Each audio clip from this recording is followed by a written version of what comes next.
વિદેશી ધર્મના આક્રમણો હિન્દુ ધર્મ પર એટલા બધા થયા. એ મોગલ હોય, ડચ હોય, વલંદા હોય, ફ્રેન્ચ હોય, અંગ્રેજ હોય, ઇસ્લામ હોય, ક્રિશ્ચિયન હોય, બાપરે, હિન્દુ ધર્મ લગભગ ખતમ થઈ ગયો. એટલે આ લોકોએ તો હુમલા કર્યા છે, પણ મૂળ હિન્દુ ધર્મની અંદર જે ભારતમાં હતા, જે જૂના જરી પુરાણી માન્યતાઓ એ લોકોએ પણ ખતમ કર્યો. અને ત્યારે એ વખતે દક્ષિણમાંથી 8 વર્ષનું એક બાળક પિતા નથી છતાં માતાને મૂકી અને માને પરવાનગી લે છે, માં મારે ધર્મ પ્રચાર માટે જવું છે, અને જઈને ગુરુઓ પાસે શિક્ષણ મેળવે છે. અને શિક્ષણ મેળવીને ચારે બાજુથી બધું જ્ઞાન લીધા પછી આખા ભારતના ગામડે ગામડે, શહેરે શહેરે ખૂંદી વળે છે. જે માણસ કે હું ધર્મ જાણું છું એની જોડે એ ચર્ચા કરે છે અને એને સ્પર્ધામાં હરાવે છે. અને એ હરાયા પછી ધર્મ વિજય થાય છે અને ધર્મ યાત્રા કહે છે. આ ધર્મ વિજય કહે છે. શંકરાચાર્યનો ધાર્મિક વિજય થાય છે સમગ્ર ભારતમાં, વિદેશ સામે અને દેશના લોકો સામે.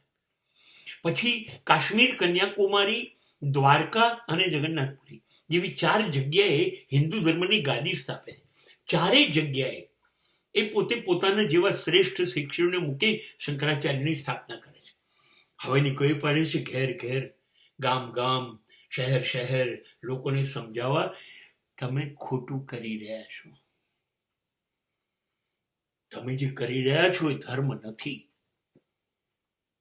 એ ધર્મ નથી. એ ધર્મના નામે થતી છેતરપિંડી છે. જે સમાજના ધર્મગુરુઓ તમને છેતરે છે અને તમે છેતરાવ છો સતત, એ ધર્મ નથી.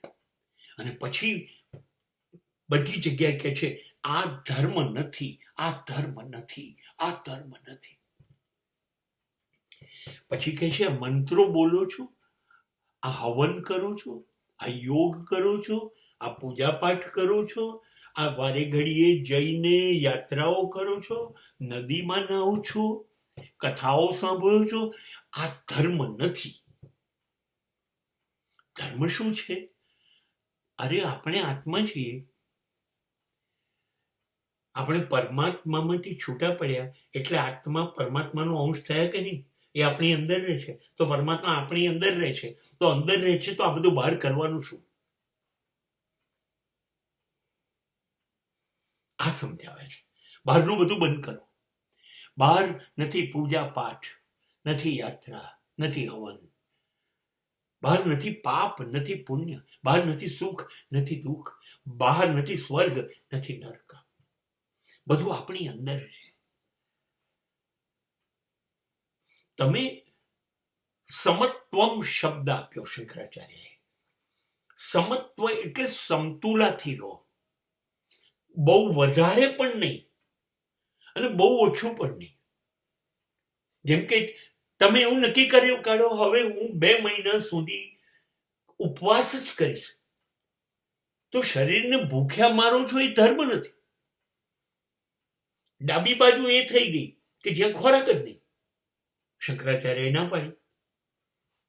અને જમણી બાજુ એવું કે કઈ નહીં, હું તો ખાધા જ કરીશ, તો શંકરાચાર્ય એ પણ ના પાડી. એટલું બધું ખાવું બી નથી અને ખાવાનું છોડી દેવું પણ નથી. આ શરીર જે છે એને શક્તિ જોઈશે, બસ એટલું વચ્ચે રહો, ના વધુ ના ઓછું. દેટ ઇઝ અ સમત્વ. કોઈ પણ બાબતમાં. આ તો ખોરાક ઉદાહરણ છે. વચ્ચે રહો, સમતોલ. That is a balance. Don't go to any extreme. કોઈ પણ બાજુમાં ધસી ના જાઓ. આ સમત્વ છે. અને આત્મા છે એ તો હજારો વખત શરીર બદલી ચૂકે છે.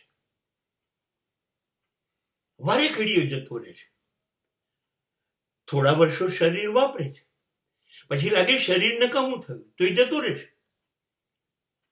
અને ત્યાર પછી પાછું બીજું શરીર લે છે. આવું વારંવાર કર્યા કરે છે. દર વખતે બંધાતો નથી, બંધન નથી. તો જો બંધાયો નથી તો એની મુક્તિ પણ નથી. તમે કેવી રીતે કહી શકો કે એને મોક્ષ મળી ગયો? જે બંધાયો જ નથી એનો મોક્ષ કેવી રીતે? આત્મા કશાથી બંધાતો નથી.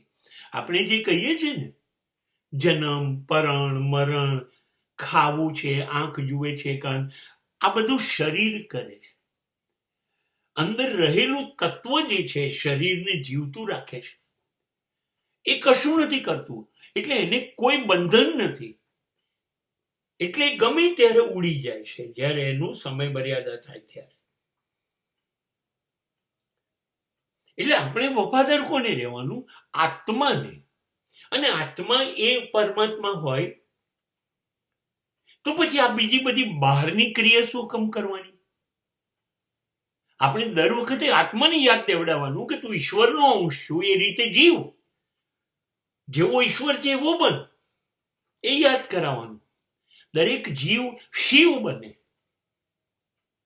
એટલે તો એમણે શિવોહમ કહ્યું, એટલે તો એમણે અહમ બ્રહ્માસ્મિ કહ્યું.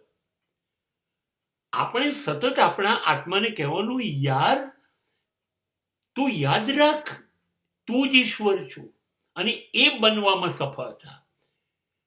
શિવોહમ બન, બહાર રખડવાનું નથી, તારી અંદર શિવ પેદા કર.